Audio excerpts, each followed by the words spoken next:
और चलिए अब आगे बढ़ जाएंगे। आज चर्चा उस दावे पर जिसने पूरी दुनिया का ध्यान खींच लिया है। अमेरिकी मीडिया रिपोर्ट्स में कहा गया है कि तुर्की में नेटो समिट के दौरान ईरानी एजेंट्स को अमेरिकी राष्ट्रपति डोनाल्ड ट्रंप के ठहरने की जगह, यहां तक कि उनके फ्लोर तक की इंफॉर्मेशन मिल गई थी।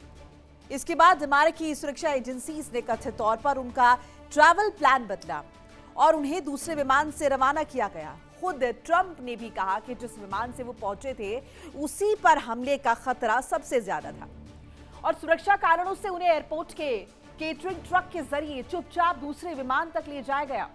अब सवाल कई उठ रहे हैं, क्या ये अमेरिकी सुरक्षा एजेंसीज की बड़ी सफलता है जिसने खतरे को समय रहते टाल दिया, या फिर ये दुनिया की सबसे मजबूत सुरक्षा प्रणाली में गंभीर सेंध का संकेत है?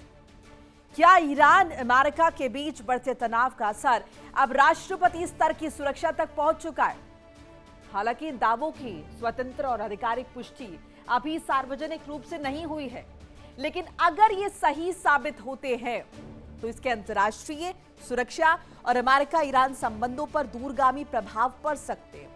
ऐसे में सवाल इसे लेकर, इन सब के बीच नेटो समिट में ट्रंप की सुरक्षा पर बड़ा खतरे का दावा, नेटो समिट में ट्रंप की सिक्योरिटी पर बड़े खतरे का दावा, ईरानी एजेंट्स को ट्रंप के ठिकाने की मिली जानकारी, बिल्डिंग ही नहीं फ्लोर तक की जानकारी होने का दावा। अमेरिकी एजेंसीज ने ट्रंप का यात्रा प्लान बदल दिया है। तुर्की से दूसरे विमान से रवाना किए गए ट्रंप। सीक्रेट सर्विस ने तैयार किया विशेष सुरक्षा ऑपरेशन। इसके साथ डोनाल्ड ट्रंप की तरफ से कहा गया, मेरे विमान पर सबसे ज्यादा खतरा था। केटरिंग ट्रक से चुपचाप दूसरे विमान तक पहुंचाए गए डोनाल्ड ट्रंप। मिसाइल हमले की आशंका के बाद सुरक्षा एजेंसीज अलर्ट मोड पर है।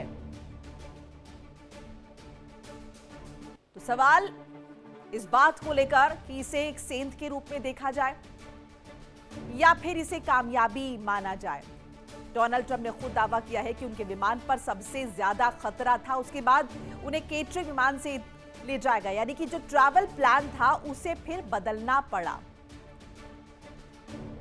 अब तस्वीरें भी साझा आपके साथ कर रहे हैं, किस तरीके से दर्शाने के लिए, बताने के लिए कि किस तरीके से ये प्लान जो है उनका बदलना पड़ा। और इसी पर ज्यादा डिस्कशन के लिए हमारे साथ खास मेहमान जुड़ रहे हैं। मैं करके तारुफ करा देती हूँ। हमारे साथ मनोज कुमार है, भू राजनीतिक विशेषज्ञ, डॉक्टर जिताब सिंह है, विदेश मामलों के जानकार, और हमारे साथ ग्रुप कैप्टन आशीष सहाय, रिटायर्ड रक्षा विशेषज्ञ के तौर पर जुड़ रहे हैं। आप सभी का बहुत बहुत स्वागत है। साई से पहले आपका रुख कर लेते हैं। अब लगातार हम इसी बात का जिक्र करें, ये जो अभी हुआ है जिसका दावा डोनाल्ड ट्रंप कर रहे हैं, इसे उनकी सुरक्षा में सेंध माने या फिर तत्परता माने? सुरक्षा एजेंसीज की उन्होंने वक्त रहते इस खतरे को भांप लिया और उसके बाद इसे टाल दिया। मोनिका, ये इंफॉर्मेशन सबसे पहले जिस जर्नलिस्ट ने ब्रेक किया था वो वॉशिंगटन पोस्ट के लिए काम करते हैं, और वॉशिंगटन पोस्ट अमेरिका में जिस तरफ लीन करता है वो बहुत प्रो ट्रंप लॉबी या प्रो रिपब्लिकन लॉबी नहीं है। आज की तारीख में ये स्विंग करते रहते हैं। तो पहले तो कुछ दिनों तक व्हाइट हाउस और पेंटागन ने इस रिपोर्ट के आने के बाद कोई रिएक्शन नहीं दिया था, लेकिन जब Trump I think patriot game से वापस लौट रहे थे तो उन्होंने डायरेक्टली बोला कि I do what the military और the secret agents, secret services tell me to go to a safer plane, I go. फिर उन्होंने आगे बोला था कि वो that aircraft was more at risk, जिसमें ट्रंप गए थे। तो एक तो ये अभी भी ब्लैक एंड व्हाइट में कंफर्म नहीं है कि ये पूरी पटकथा एक्चुअल में घटित हुई है। हाँ। क्योंकि कुछ इसमें मिसिंग लिंक्स हैं जो हम अपने ओपनिंग के बाद आपसे डिस्कस करेंगे। लेकिन अगर ये मान ले कि ऐसा हुआ था तो ये बहुत अनयूजुअल नहीं है, क्योंकि ट्रंप का जो रिस्क एनालिसिस करती है अमेरिकन एजेंसीज, खुफिया एजेंसीज, उसमें वो अनयूजुअली हाईएस्ट कैटेगरी में भी सबसे सीरियस लेवल पे, और स्पेशली उनके रिस्क लेवल के हाई होने का कारण है ईरान के प्रति उनका रवैया और ईरान के द्वारा डिक्लेयर किए गए कुछ बाउंटीज कि अगर ट्रंप को किसी ने मारा तो ऑफिशियली ईरान ने डिक्लेयर किया है तो हम इतने पैसे देंगे उनको, ह्यूज। क्योंकि ईरान को पता है कि उनका वेरविदौल सरकारी तौर पर ऐसा नहीं है कि वो तेहरान टाइप का कोई अटैक 28 फरवरी का करके और यूएसए के प्रेसिडेंट को एलिमिनेट कर पाए।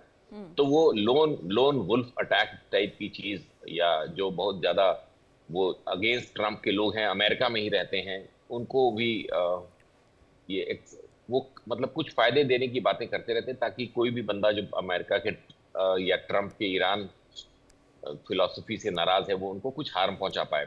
ये तो ईरान की बात हो गई। इंटरनली भी उनके बहुत सीरियस थ्रेट्स हैं और उनके ऊपर लाइव शॉट्स लिए गए हैं उनके हेड पे। तो इसमें उनका दूसरे जहाज में चला जाना कोई बड़ा मुद्दा नहीं है, क्योंकि जहाजों के साथ साथ कारों में भी हमने देखा है कई बार किस कार में प्रेसिडेंट टूर कर रहे हैं वो नहीं बताया जाता है, क्योंकि वो टारगेट बने जा सकते हैं। जी मोनिका जी। इन सबके बीच ट्रंप के विमान पर हमले की आशंका का दावा, मिसाइल हमले के इनपुट से अमेरिकी एजेंसीज अलर्ट मोड पर आ गई हैं। नेटो समिट के आसपास संदिग्ध व्यक्ति देखे जाने का भी दावा किया जा रहा है। कंधे से दागी जाने वाली मिसाइल होने की सूचना मिल रही है। सीक्रेट सर्विस ने तैयार किया इमरजेंसी ऑपरेशन। ये बड़ी जानकारी आपके साथ साझा करें। जिस तरीके से खबर आ रही है कि नेटो समिट के आसपास एक संदिग्ध व्यक्ति भी देखे जाने का दावा हो रहा है। कंधे से दागी जाने वाली मिसाइल होने की भी सूचना मिल रही है और सीक्रेट सर्विस ने इमरजेंसी ऑपरेशन तैयार किया। डॉक्टर सिंह, जाहिर है ये पहला वाकया नहीं है, इससे पहले भी हमने देखा डोनाल्ड ट्रंप को लेकर कई दफा साजिश की गई, या फिर वो खुद भी इस तरह का दावा अक्सर करते रहते हैं कि मेरी जान के 100 दुश्मन है। और हमने कई जगह देखा भी है कि डोनाल्ड ट्रंप की मौजूदगी है, वहां पर अटैक हो जाता है। सो मैं ये जो सवाल है ये उठना पूरे तरीके से वाजिब नजर आता है कि क्या इतना आसान है अमेरिका में डोनाल्ड वहां के प्रेसिडेंट की सुरक्षा सिक्योरिटी में सेंध लगाना, या फिर जैसे कि डोनाल्ड ट्रंप हर अटैक के बाद बोलते हैं कि बहुत ही एक्यूरेट और बहुत ही जल्दी रिएक्ट किया है, जिसकी वजह से वाहवाही जो है कहीं ना कहीं मिलनी चाहिए। देखिए मोनिका जी, सबसे पहले तो ये एक सिंपैथी वेव लेने की भी संभावना से इनकार नहीं किया जा सकता, क्योंकि इलेक्शन का टाइम है और इस तरह के वारदात पॉलिटिकल सर्किट्स में होते रहते हैं कि एक इमोशनल ब्लैकमेलिंग जो कहते हैं वोटर्स का करना, ये हुआ है, ऐसा होता रहता है, तो उस संभावना से भी इनकार नहीं किया जा सकता। दूसरी तरफ अमेरिका के राष्ट्रपति का थ्रेट लेवल सबसे हाई होता है और उसमें भी राष्ट्रपति ट्रंप का पे जो खतरा है वो और ज्यादा है, उनके देश के अंदर भी और बाहर भी। ये भी इंटेलिजेंस की और उनकी सुरक्षा जिस तरह से चाक चौबंद होती है, इन एनी केस अमेरिका के राष्ट्रपति सबसे सुरक्षित और कह लीजिए प्रोटेक्टेड व्यक्ति हैं, तो इसमें कोई चूक नहीं होनी चाहिए और होती भी नॉर्मली नहीं है। लेकिन यहाँ पे अगर राष्ट्रपति ट्रंप की बात की जाए तो कई दफा उनपे अटैक अमेरिका के अंदर हो चुके हैं और जिस तरह से वो तुर्की आए थे, उनके प्लेन कतर से $400 मिलियन का प्लेन उन्होंने बड़े शौक से लिया और वो हम सब जानते हैं। लेकिन उस प्लेन से वो नहीं आए थे, उस प्लेन से, लेकिन जाने में दूसरा उनका जो पुराना एयरफोर्स 1 था उससे उनके जाने की बात थी। तो यहाँ पे भी सिक्योरिटी में वो ध्यान रखा गया कि भाई वो जो कतर का प्लेन है वो शायद उतना सिक्योर नहीं है, फुल प्रूफ नहीं है, तो फिर दूसरे प्लेन, लेकिन दूसरे प्लेन से भी न जाके तीसरे प्लेन से वो गए और जिस तरह से जो खबरें कई मीडिया में आई हैं कि उनको कैसे एक ट्रक से शिफ्ट किया गया, तो ये दिखाता है कि उनकी सुरक्षा को लेके कोई एक तरह से कहिए खतरा नहीं मोल लिया इंटेलिजेंस ने। लेकिन जिस तरह से ये वाकया हुआ उस पे क्वेश्चन मार्क होता है कि राष्ट्रपति ट्रंप खुद तो चले गए, लेकिन उनके विदेश मंत्री, उनके वित्त मंत्री और जो मीडिया के सहकर्मी थे वो सारे दूसरे प्लेन से गए जिसपे खतरा था। और जिस तरह की खबरें आ रही हैं कि उनके फ्लोर तक की इंफॉर्मेशन शायद ईरान को थी, तो ये निश्चित रूप से दिखाता है कि खतरे की जो संभावना थी वो हाईएस्ट लेवल पे थी। और दूसरी तरफ ईरान ने तो इस तरह के उनपे इनाम भी डिक्लेयर कर रखे हैं कि उनको मारेंगे, वो प्राइम टारगेट हैं, इससे भी इनकार नहीं किया जा सकता। ठीक है। राष्ट्रपति सुरक्षा को लेकर अमेरिकी मीडिया में बड़ा खुलासा एक और हुआ है, जरा उसको साझा कर ले। तुर्की यात्रा के दौरान अपनाएगी विशेष सुरक्षा रणनीति, ट्रंप ने बीच रास्ते विमान बदला है, रिपोर्ट बता रहे हैं। रक्षा मंत्री पीट हेगसेथ के साथ अलग प्लेन से यात्रा की, रूबियो और बेसेंट पहले विमान से गए, ये रिपोर्ट बता रही है। सुरक्षा एजेंसीज ने मंत्रियों को अलग अलग विमान में भेजा है, ये रिपोर्ट के हवाले से कहा जा रहा है। मनोज जी, आपका एनालिसिस क्या कहता है? क्या वाकई में ईरान का इंटेलिजेंस इतना ज्यादा पुख्ता हो गया है और जिस तरीके से बाउंटीज वगैरह रखी गई हैं, डोनाल्ड ट्रंप को खुलेआम मारने की धमकियां जो ईरान में दी जा रही हैं, और इन सब के बीच क्या वाकई में ईरान अब इस हद तक आ गया है कि वो डोनाल्ड ट्रंप को मारने की के लिए साजिश रच रहा है और इस तरीके से उनकी सिक्योरिटी में सेंध वो लगा पा रहा है? जिस तरह से ईरान जो है या वहाँ के लोगों में या वहाँ के लीडरशिप में हम लोगों ने देखा है कि वो एंटी अमेरिका, एंटी ट्रम्प और जनाजा भी हम लोगों ने देखा कि प्रोटेस्ट के दौरान जो है डोनाल्ड ट्रम्प का निकाल दिया था। तो एक आक्रोश तो है ही, इसमें कोई डिनाई नहीं कर सकता है कि ईरान के एडमिनिस्ट्रेशन में हो चाहे लोगों में। लेकिन इस तरह का खतरा मोल ईरान जो है कभी नहीं लेगा। जिस तरह से हम लोग देखें जब से युद्ध शुरू हुआ है तो सबसे जो प्रिकॉशनरी मेजर वे में अगर हमला भी करता है तो उनके स्पेसिफिक टारगेट होता है, और ये युद्ध को बढ़ाने का जो है कभी ईरान ने कोशिश नहीं किया।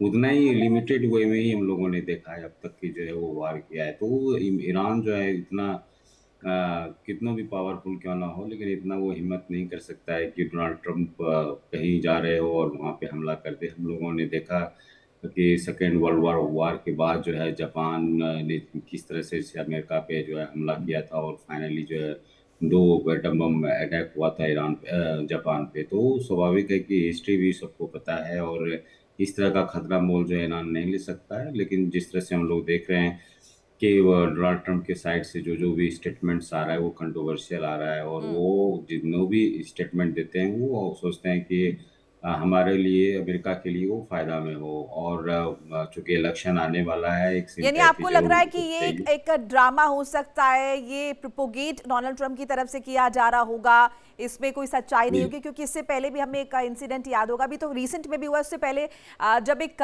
बाकायदा बहुत सारे पत्रकार वहां पर इकट्ठा थे, मैं एग्जैक्ट वो लोकेशन में नहीं याद कर पा रही हूँ, वहां पर भी डोनाल्ड ट्रम्प पर अटैक हुआ था और तब भी इस तरह की बातें सामने आई थी कि क्या ये जानबूझकर करवाया गया है या फिर ये हुआ है और उसको जोड़ दिया गया है ईरान से। जैसे इलेक्शन के समय में भी हम लोगों ने देखा, जब इलेक्शन होने वाला था सेकेंड टर्म में डोनाल्ड ट्रम्प का, तो उस समय भी एक इसी तरह एक हमला हुआ था इंटरनल में भी। और ऐसा लग रहा है कि कोई अमेरिका और या डोनाल्ड ट्रम्प को एडवांसमेंट जो है इस युद्ध में नहीं मिल पा रहा है। इसलिए इस तरह के देखिए टाइमिंग, देखिए कितना भी कोई ऐसा न्यूज़ नहीं है जिसमें डोनाल्ड ट्रम्प को लगे कि वो पॉपुलैरिटी या किसी तरह का जो है इंफॉर्मेशन में या मैसेज में या उनका जो है नाम चले। तो अब लग रहा है कि कुछ ऐसा अभी नहीं दिख रहा है, तो इस तरह का एक प्रोपेगेंडा टाइप का ऐसा लग रहा है कि उन्हें स्प्रेड कर रहा है और 1-2 दिन तक शायद और चले। और बैक चैनल तो चूंकि बातचीत हो ही रही होगी, और कुछ अगर उसमें एडवांटेज होता है, कुछ उसमें ऐसा लगता है कि बातचीत आगे बढ़ेगा, तो फिर जो है फिर वहीं पे चला जाएगा, बात हो जाएगा, फिर शांति पीस प्रोसेस की ओर आगे बढ़ेगा। तो ये ऐसा लग रहा है कि ये ज़्यादा अमेरिकन मीडिया का, ये चाहे अमेरिकन डोनाल्ड ट्रम्प का एक टैक्टिस है, और इमोशनल वे में जो मागा सपोर्टर हैं उनको अपनी ओर आकर्षित किया जाए। हम लोगों ने देखा कि पार्लियामेंट में भी जो है कुछ रिपब्लिकन भी जो है डोनाल्ड ट्रम्प के डिसीजन से वो नाखुश थे, उन्होंने वोट भी जो है अगेंस्ट भी किया है। मैं समझ गई ये उनके जो, अगर हम देखें अमेरिका की इनर पॉलिटिक्स के लिए ये एक प्रोपोगेंडा हो सकता है। साई साहब, अगर ये प्रोपोगेंडा है या फिर अगर ये असल में हुआ है, आप इसका क्या इम्पैक्ट देख रहे हैं? क्या ईरान अमेरिका के बीच अभी जो तनाव चल रहा है उस पर इसका कोई इम्पैक्ट जो है होगा? इसको अलग अलग डायमेंशन से देखते हैं। एक, मोनिका, वेदर इट हैपेंड, तो इस स्टोरी में भी मतलब बहुत सरप्राइजिंगली बहुत मेजर इन्फॉर्मिटीज हैं। ये नोन है कि अंकारा तक वो नए एयरक्राफ्ट में जो कतार ने गिफ्ट किया था उसमें गए थे, न्यू एयरफोर्स 1, जिसके बारे में ये नोन है कि उसके कुछ सिक्योरिटी सिस्टम्स अभी इंस्टॉल नहीं हो पाए हैं। ट्रम्प के प्रेशर में उसको जल्दी ऑपरेशनलाइज कर दिया गया, अदरवाइज सिक्योरिटी सर्विसेज कुछ और सिस्टम्स इंस्टॉल करना चाहती थी ताकि वो जो ओरिजिनल एयरफोर्स 1 है उनका 747 उसको उसके बराबर सेफ हो जाए। लेकिन ट्रम्प ने इंसिस्ट किया कि उनको लगा ये टाइम बाइंग कर रहे हैं एंटी ट्रम्प फोर्सेस जो कि पेंटागन में है, और वो डिले करा रहे हैं, बिकॉज ये कतार से एयरक्राफ्ट मिला था, उसको पूरा अनस्ट्रिप किया गया था, फिर से उसको अपहोल्स्ट्री सारे सिस्टम्स, सेफ्टी सिस्टम्स उसमें अटैच किए गए। तो अंकारा से जब वापस बाहर जाना था after the summit to England, उस वक्त उन्होंने सबसे पहले इस एयरक्राफ्ट को रिजेक्ट किया जो कतार का एयरक्राफ्ट था, जो ओरिजिनल एयरफोर्स 1 नहीं था। जो नया एयरफोर्स 1 है कतार द्वारा गिफ्टेड, उसको इन्होंने रिजेक्ट किया कि इसमें नहीं जाएंगे। यहां से डेवलपमेंट शुरू हुए थे, और ये बताया जाता है कि ये सीक्रेट सर्विसेज जिन्होंने ये उजागर किया कि ट्रम्प के इस ट्रिप पे कुछ स्पेसिफिक खतरा है। जनरल खतरे होते हैं, जनरल सेफ्टी प्रिकॉशंस होते हैं, वो एक तरफ, हाँ। एक स्पेसिफिक इस मूवमेंट पे जो टारगेटेड खतरा बताया गया वो मोसाद ने रिलीज किया सीआईए को। मोसाद की इस इनपुट के बाद कि कुछ रेजिडेंशियल प्लान्स लीक हुए हैं अमेरिका के, ईरान की सिक्योरिटी एजेंसीज को, इनकी काउंटर इंटेलिजेंस को, और इस मूवमेंट पे खतरा है क्योंकि कुछ लॉन्चर्स देखे गए हैं अंकारा में उस वक्त, शोल्डर फायर्ड हो या बैकपैक, कुछ स्पेसिफिक टाइप की मोसाद की इनपुट आई कि उन्होंने उस इलाके में कुछ लॉन्चर्स देखे। ये लॉन्चर्स शोल्डर टू एयरक्राफ्ट उस समय यूज करते, जबकि इससे पहले कि ये एयरक्राफ्ट टेक ऑफ के वक्त उन लॉन्चर्स की, उन मिसाइल्स की रेंज के बाहर चला जाता है। ये वो क्रिटिकल फेज होता है जहां सारे सिक्योरिटी सिस्टम्स एक्टिवेटेड नहीं होते हैं, चाहे वो एयरफोर्स 1 हो या दुनिया का कोई भी सेफ जहाज हो। इस इनपुट के बाद ये जो सेकंड एयरक्राफ्ट प्लान किया गया था, और झूठ बोला ट्रंप ने कि पहला एयरक्राफ्ट मैं इसलिए नहीं ले जा रहा हूं कतार का क्योंकि उसको जर्मनी में और इंग्लैंड में कुछ सैनिक देखना चाहते हैं। I mean that was ridiculous for a president to talk like this. Incoherent बात की थी उन्होंने कि पहले एयरक्राफ्ट को, कतारी एयरक्राफ्ट को हमने इंग्लैंड और जर्मनी भेजा है, सैनिक उसको देखेंगे तो खुश होंगे, इसलिए हम दूसरा ले रहे हैं। और फिर वो दूसरे में बोर्ड करते देखे गए। फिर जर्नलिस्ट जो उस एयरक्राफ्ट में ट्रैवल कर रहे थे, राइट हैंड साइड में जो बैठे थे, right wing of the aircraft as you face the cockpit, उनको अचानक से बोला गया कि आपने विंडो शेड्स नीचे कर लें। ये एक मेजर ट्रिगर पॉइंट था। Window shades of the right wing को नीचे कराने का मतलब internal security and safety, fire safety of the aircraft cabin was compromised, क्योंकि टेक ऑफ और लैंडिंग के समय विंडो शेड्स को उठाकर रखना एक कंपल्शन है आईकाओ के डायरेक्शन से, इस पे कि बाहर की एजेंसीज अगर क्रैश के वक्त या आग लगने के वक्त अंदर आना चाहे तो उनको बाहर से अंदर दिखना चाहिए, कौन बैठा है, कौन सी सीट खाली है, इमरजेंसी एग्जिट के अगल बगल कौन है।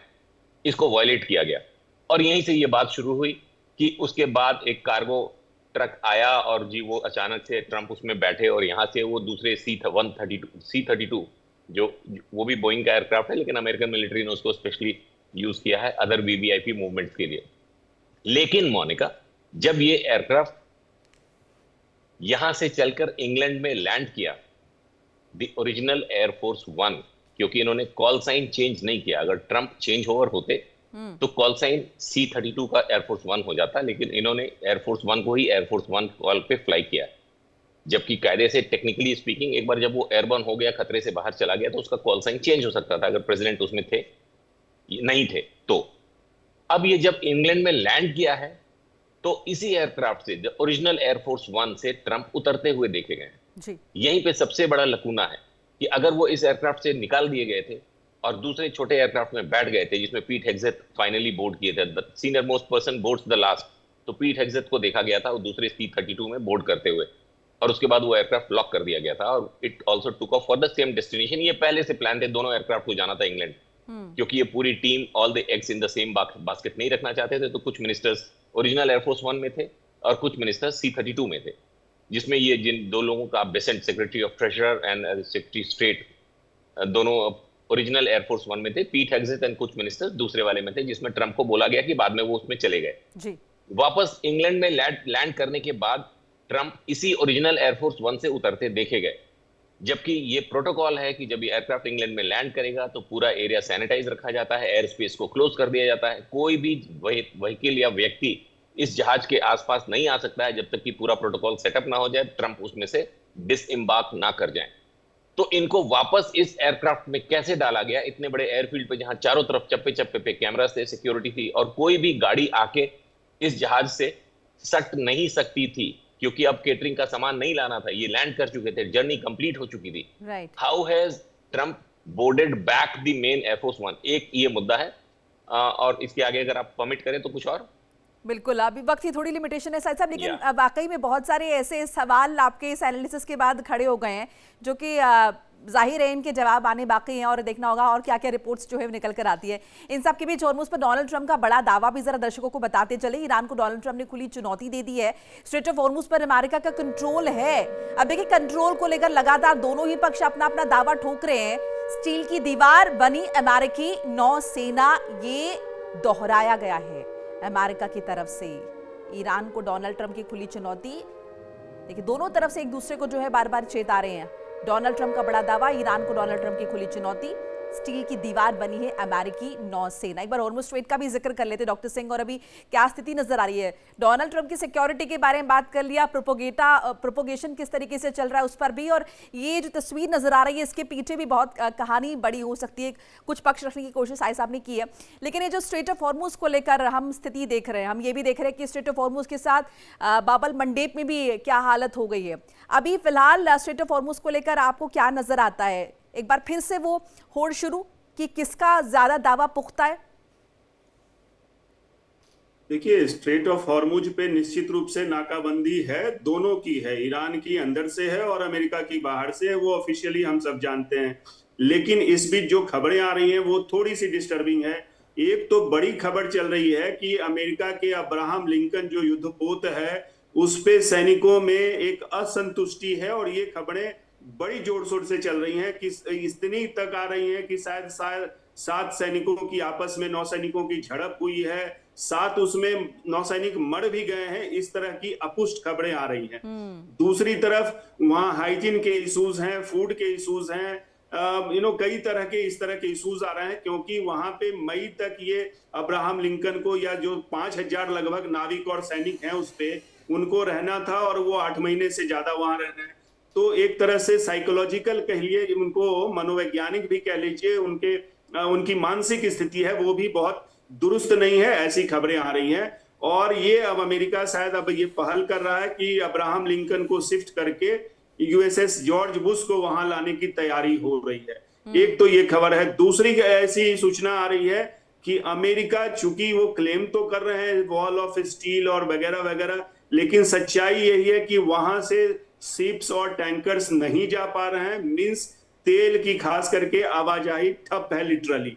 ऑफिशियल रिकॉर्ड है कि वहां पे मुश्किल से एवरेज 4-5 शिप्स निकल पा रहे हैं, और अमेरिका ने खुद कहा है कि 59 शिप्स का इन्होंने रास्ता चेंज किया है, जो ईरान की ओर आने की कोशिश कर रहा था। और भी इस तरह की बातें आ रही कि ईरान अब ईरान को फिर से अटैक करने की अमेरिका तैयारी कर रहा है, क्योंकि एक तरफ वहां पे नए सैनिक भेजने की तैयारी हो रही है, मोबिलाइजेशन फिर से अमेरिका कर रहा है। दूसरी तरफ खाड़ी के देशों में और पूरे मिडिल ईस्ट में अमेरिका ने ये एक तरह से एडवाइजरी जारी की है, नोटिफिकेशन दिया अपने एम्बेसी को कि आप मिनिमम लेवल पे काम कीजिए। मींस कि वहां कम से कम अमेरिकन हो। एडवाइजरी पहले से अमेरिकन को उस एरिया में नहीं जाने की ये जो नए अटैक का जिक्र डॉक्टर सिंह आप कर रहे हैं, इसे फिर हम छटपटाहट के तौर पर देखें?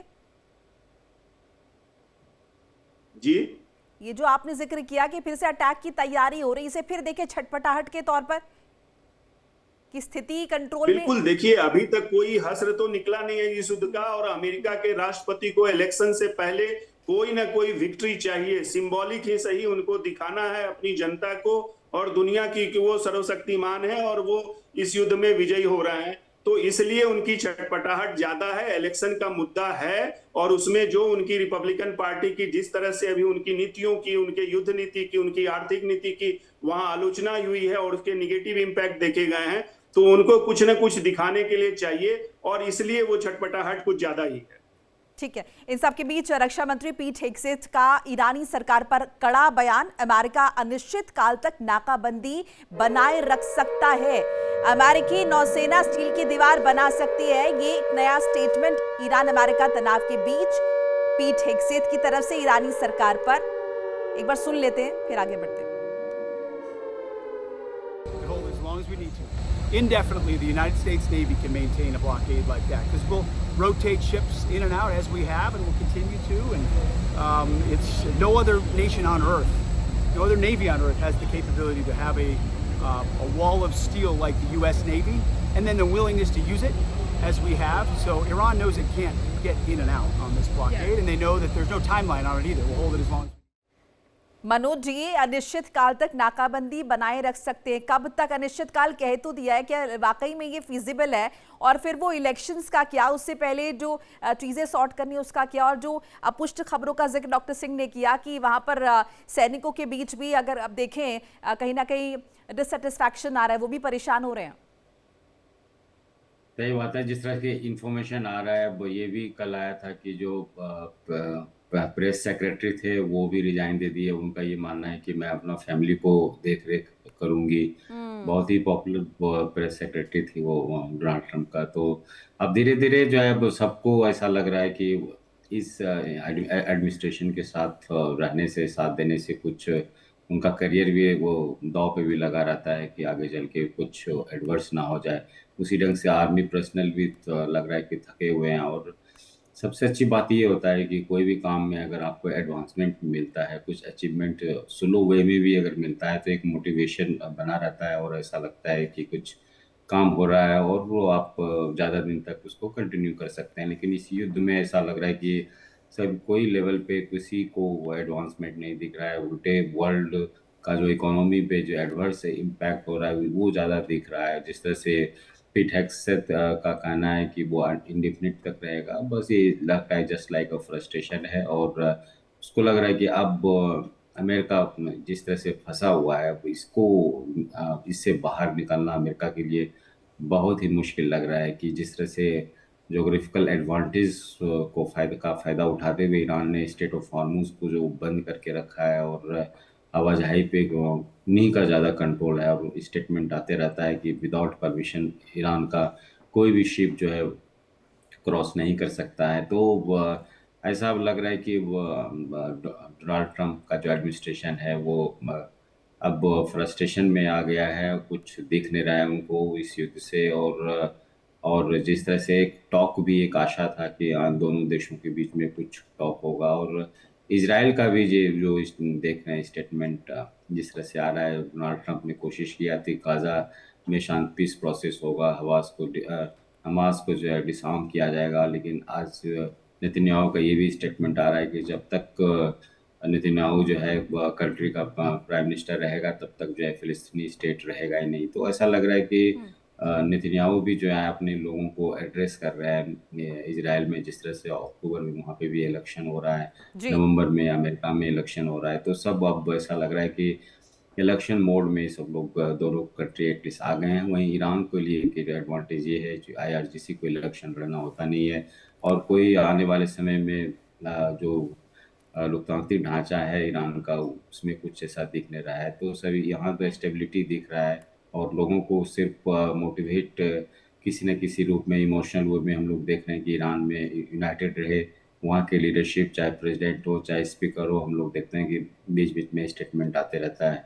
तो स्वाभाविक है कि ज़्यादा इशू जो है वो इजराइल को की लीडरशिप को है और अमेरिका को एक सम्मानजनक एग्जिट। एक और इंटरेस्टिंग फैक्ट जो है वो सामने आ रहा है, साई साहब, एनवायरमेंटल फीस वसूलने को लेकर ईरान ने एक तर्क दिया है। शिपिंग और मिलिट्री ऑपरेशंस को जिम्मेदार बताया। इसके साथ साथ कहा गया कि पोल्यूशन की वजह से ईरान को भारी नुकसान हुआ है और कहीं ना कहीं इसके लिए भी अमेरिका और उसके सहयोगी जिम्मेदार है। अब ये जो पोल्यूशन का जिक्र है, ये क्या 28 फरवरी से बाद तक जो अभी अटैक्स हुए हैं ये उसी पोल्यूशन की बात हो रही है? क्योंकि इससे पहले तो इस तरह का तर्क था नहीं।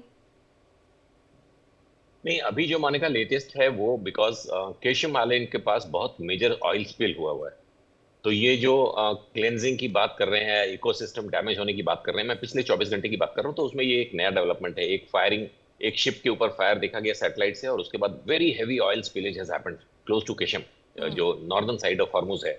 तो वो एक चीज। लेकिन ये बात तो सही है कि जब से ईरानियन IRGC नेवी ने हॉर्मुज को कैप्चर करने की कोशिश की है या एडमिनिस्टर करने की कोशिश की है, तब से वो लगातार एक टोल फी की बात कर रहे थे। और जब उन्हें लगा कि टोल फी तो एकदम ही आउट ऑफ क्वेश्चन है, तो उन्होंने नए नए वर्ड्स इंसर्ट करना शुरू कर दिया ओमान के साथ अपने MOU में, जिसमें सर्विसेज चार्जेस, इकोसिस्टम क्लेंजिंग या maintenance of certain radio services इस पूरे इलाके में। लेकिन फैक्ट ये है कि 28 फरवरी के पहले ये सारे channels including Hormuz international shipping के लिए कोई चार्जेस नहीं लगाते थे।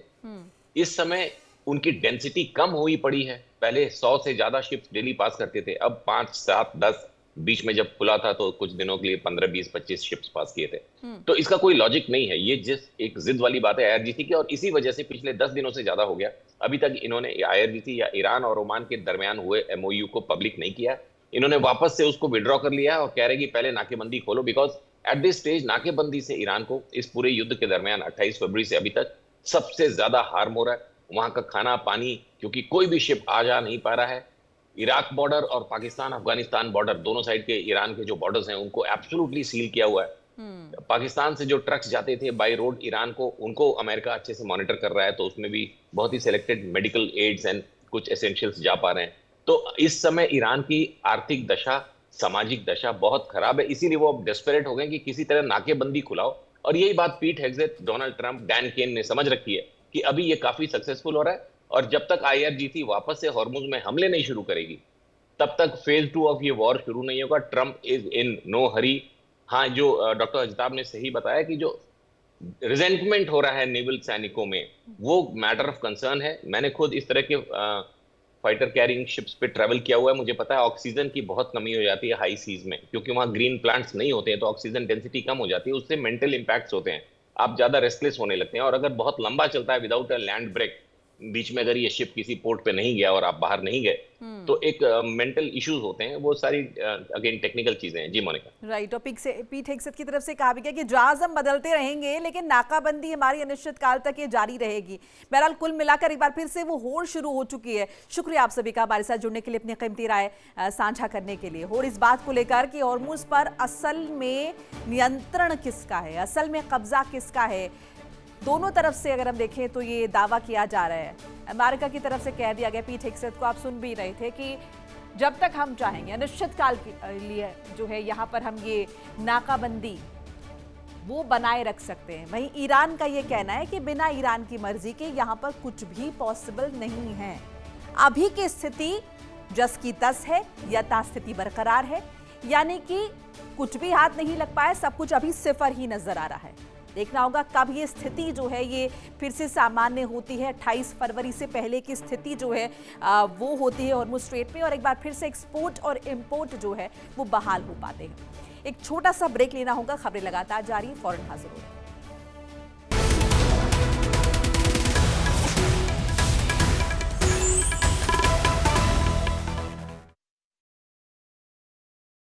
देखिए इंडिया डेली 24/7 अब आपके स्मार्ट टीवी पर।